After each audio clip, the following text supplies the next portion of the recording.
ഞാൻ സുൽഫത്ത്, കൊല്ലപ്പെട്ട സഖാവ് വടക്കേടത്ത് ശങ്കരന്റെ ഭാര്യ. ഈ 13 വയസ്സുകാരൻ രുദ്രൻ, അവൻ്റെ അച്ചമ്പങ്ങളുടെ കൈകളിലാണവൻ, അവൻ്റെ വളർത്തമ്മയുടെ. ആ കുഞ്ഞു കണ്ണുകൾ കണ്ടു നിൽക്കുന്നത് കോടതി മുറിയിൽ നിന്നും 12 വർഷത്തെ ഏകാന്ത തടവറയിലേക്ക് കാക്കിക്കൂട്ടം കൊണ്ടുപോകുന്ന എന്നെയാണ്. വസന്തങ്ങൾക്ക് മുന്നിൽ എൻ്റെ യോനിയിൽ നിന്നും നാടകമുറിയിലേക്ക് ഉതിർത്തിട്ട മാംസക്കഷ്ണത്തിൻ്റെ ഉടമയെ, അവൻ്റെ അമ്മയെ, എന്നെ തന്നെ.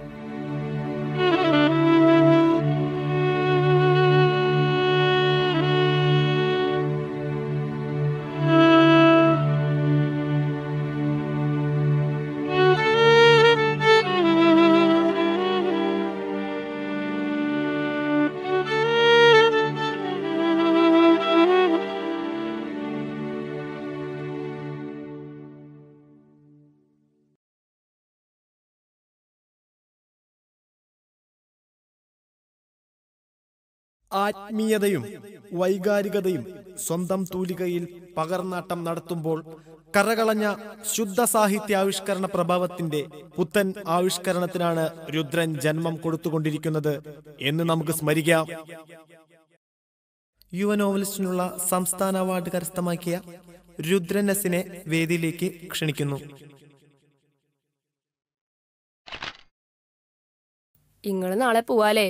12 വർഷം കഴിഞ്ഞ് മോനെ കാണാൻ. സുൽഫത്ത്, എഴുത്തുകാരന്റെ അമ്മ. അമ്മ അവനങ്ങനെ വിളിക്കൂ? വലിയ അറിവുള്ള ചെക്കനല്ലേ. അമ്മ അമ്മ തന്നെ എല്ലാവർക്കും.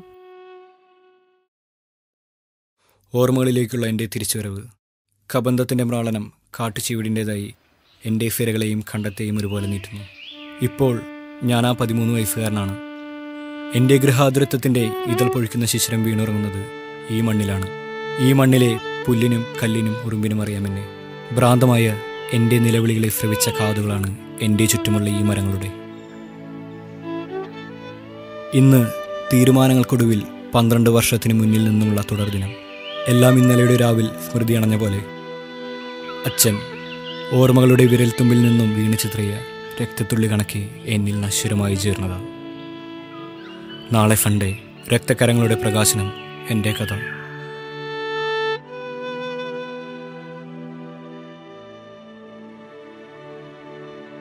ആ എഴുത്തുകാരന്റെ തള്ള ജയിലിൽ നിന്ന് വന്നല്ല. ആ, ഒരു സാധു സ്ത്രീ. എന്തൊരു ഐശ്വര്യമോത്ത്. ഐശ്വര്യം കൂടിയന്റെ പ്രശ്ന, തള്ള ചില്ലറക്കാരല്ലാട്ടാ. ഓരോരോ മനുഷ്യര്.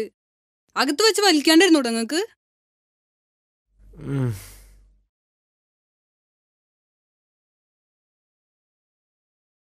വളർത്തമ്മ. 12 വർഷ ഔദ്യോഗിക ജീവിതത്തിന് ശേഷം അമ്മ എന്ന പദവി ഞാൻ വിട്ടിറങ്ങി.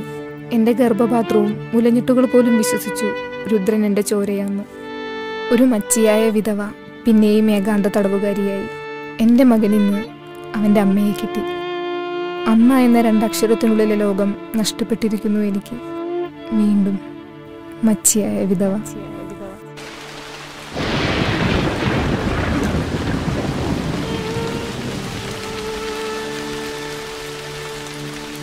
ഇന്നാണ് ആ ദിനം. എന്നെ ഈ നിമിഷത്തിൽ വരച്ചു കാട്ടുന്ന പ്രകൃതിയോട് എനിക്ക് നന്ദിയുണ്ട്. ഈ എഴുതി തീരുന്നത് ഒരു കാത്തിരിപ്പിൻ്റെ അന്ത്യത്തെയാണ്. കാലം കാത്തിരുന്ന രക്തക്കരങ്ങളുടെ ദിനം. സ്വന്തം ജീവിതത്തിൽ നിന്നും ഞാൻ ആവാഹിച്ച കലാകാരനെ, എൻ്റെ അച്ഛനെ ചുറ്റുപാടും വിളിച്ചത് ഇരുട്ടിൻ്റെ ത്രികാലദർശിയാണ്. എൻ്റെ ഭൂതവും വർത്തമാനവും ഭാവിയും ഒരു പ്രേതാത്മാവിൻ്റെ ശകനത്തിൽ നിന്നുമാണ്. ആത്മാവിൻ്റെ സംയോജനം.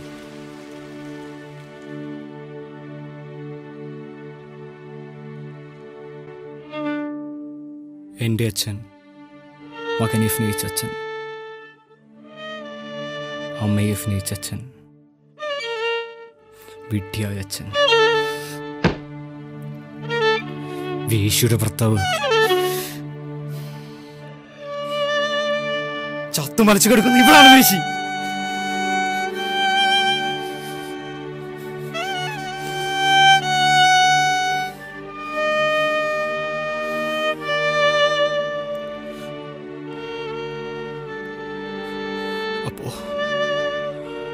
അപ്പോ ഞാനാരാ? വേശ്യയുടെ മകൻ.